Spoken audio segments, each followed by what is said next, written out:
Сутра Сатисана, глава 2, вероучение, пункт 15. Однажды, когда Сатисан пребывал в обители Пане, мимо проходила пожилая супружеская чета. Они говорили, что держат путь в монастырь Сильсанса, чтобы вознести подношение тамошнему Будде, так как их сноха строптива нравом и крайне непочтительна к старшим. Услышав это, Сатисан говорил: «Почему же вы знаете, как совершать подношение образу Будды, а как живому Будде нет?» Супруги спросили: «А где находится живой Будда?»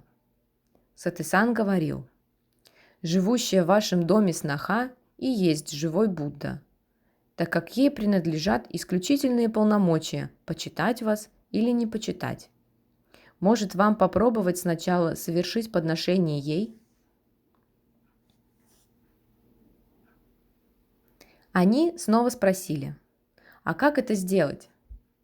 Сатисан говорил: «Попробуйте на деньги, предназначенные для Будды подношения, купить снохе приятные ей подарки, а также заботиться о ней с почтением, какое оказывают лишь Будде. Тогда в соответствии с вашими стараниями Будда подношение принесет плоды».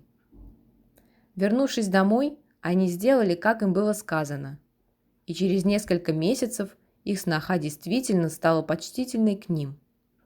Супруги снова пришли к Сатисану и без конца его благодарили.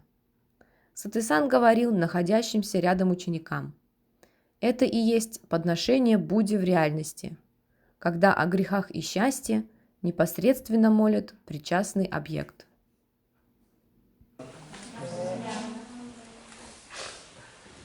대종사 말씀하시기를 모든 사람에게 천만 가지 경전을 다 가르쳐주고 천만 가지 선을 다 장려하는 것이 급한 일이 아니라 먼저 생멸 없는 진리와 인과 보응의 진리를 믿고 깨닫게 하여 주는 것이 가장 급한 일이 되나니라. 대종경 인과보응 제16장 말씀입니다.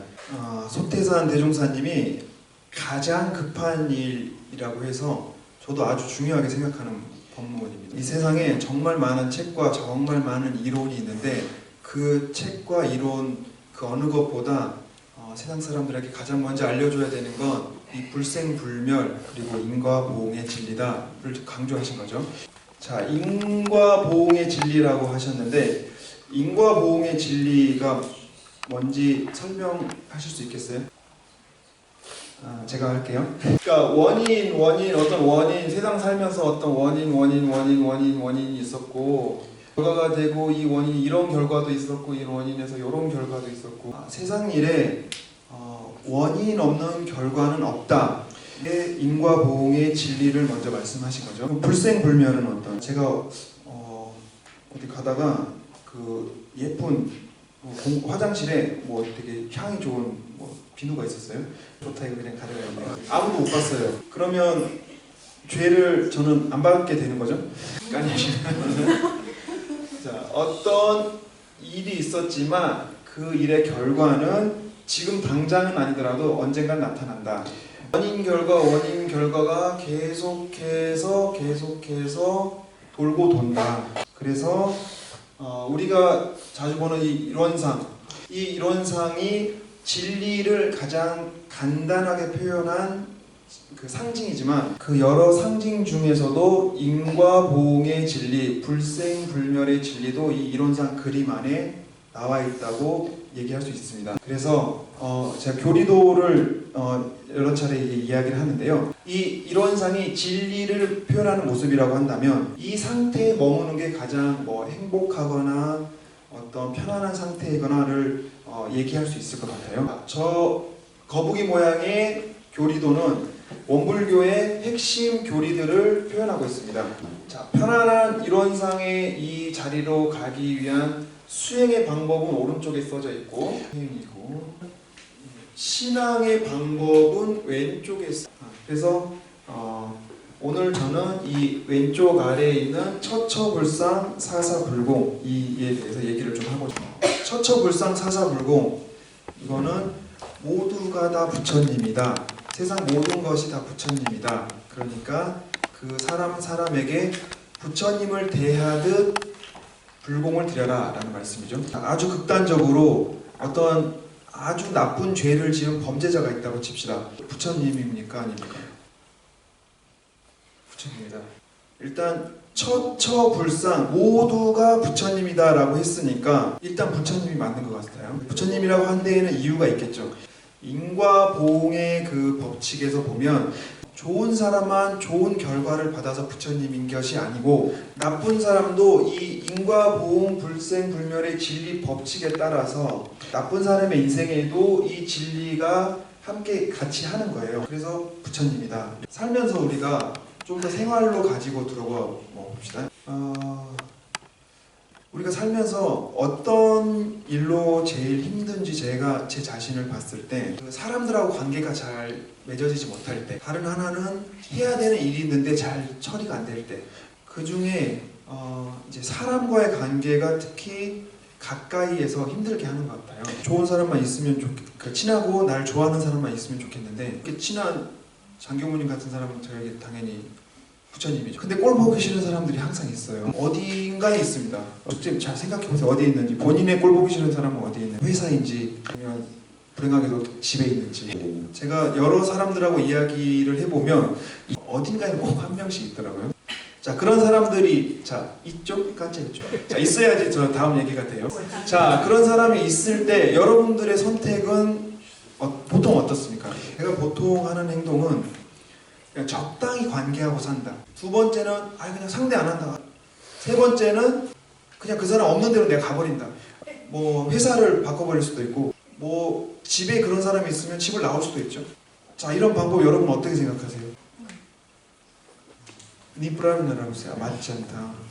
저는 뭐 괜찮은 방법이라고 생각해요. 너무 스트레스 받지 말고 이것도 한 방법은 될 수 있을 거예요. 이렇게 할 수 있다면 해도 괜찮다고 생각을 해요. 진짜 문제는 피하기 어려운 사람, 계속 지내야 되는 사람이 있어요. 아니면 계속 관계해야 되는 사람일 때가 문제가 되는 거예요. 우리가 처음 시작할 때 읽었던 그 며느리 얘가 있죠. 내가 정말 아들을 잘 키웠어요. 어렸을 때부터 공부도 잘하고 착하고 직장에 들어가가지고 며느리를 데리고 왔는데 며느리가 우리를 무시해. 친절하게 대하지 않아요. 그리고 아들도 변해버렸어요.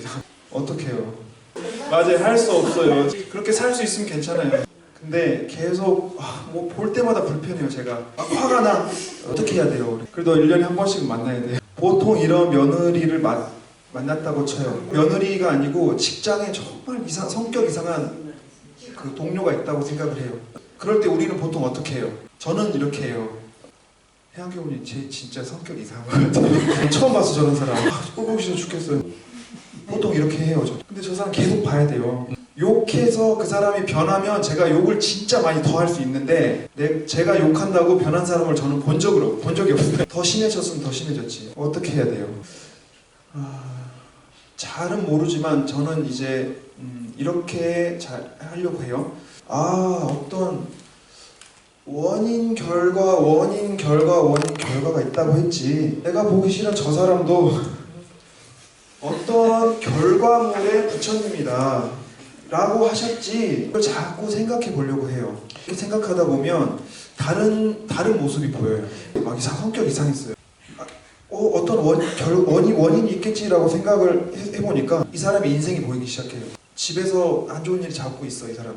아니면 알고 보니까 성장할 때 어떤 좀 문제가 있었어요. 이런 모습일 수도 있고, 나는 저 사람 탓이라고 계속 얘기를 했는데 정반대의 상황일 수도 있어요. 나는 모르지만 나의 말투, 나의 행동, 내가 쓰는 언어 정말 싫어하는 거예요. 저는 모르죠. 정반대의 상황일 수도 있다고요. 나는 욕했는데 저 사람은 나를 욕하고 있어요. 어떤 내가 지금 이런 사람을 만났을 때, 관계가 어려울 때 세상에 분명히 어떤 원인이 분명히 있다. 그래서 저는 한 발 떨어져서 이렇게 한 발 뒤로 가서 권투 선수들이 막 싸우면 잘 보이지가 않죠. 계속 싸우지 말고 잠깐 이렇게 뒤로 물러서면 그러면 문제가 조금 더 쉽게 보일 수 있겠다라는 걸 오늘 저는 여러분들하고 이야기하고 싶었어요.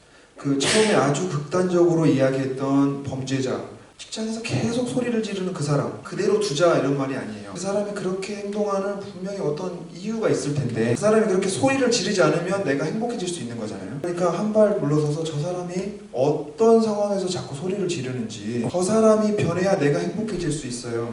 아까 그 본문에서 뭐라고 했죠? 그 며느리가 복을 줄 수 있고 안 줄 수 있는 힘을 가진 부처님이니까. 그래서 소태산 대종사님께서 뭐라고 하신 거예요?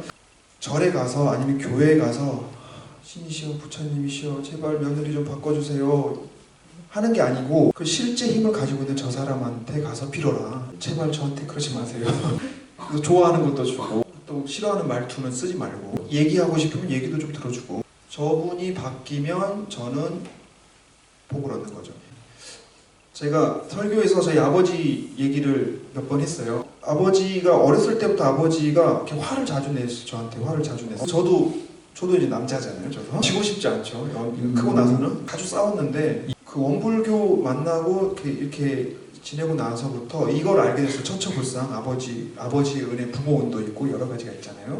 그래서 한 걸음 뒤로 아버지가 도대체 왜 나 이렇게 소리를 지를까? 아버지는 그냥 외로운 가장이었어요. 외로운 가장. 물론 집에 친한 사람이 없어. 저한테 짜증 내셨던 거예요. 짜증. 그럼 도대체 왜 나를 몰라주냐? 그 뒤로 아버지랑 이야기하고 이런 거를 더 신경 써서 했어요. 지금은 다행히 이제 관계가 정말 좋아졌어요.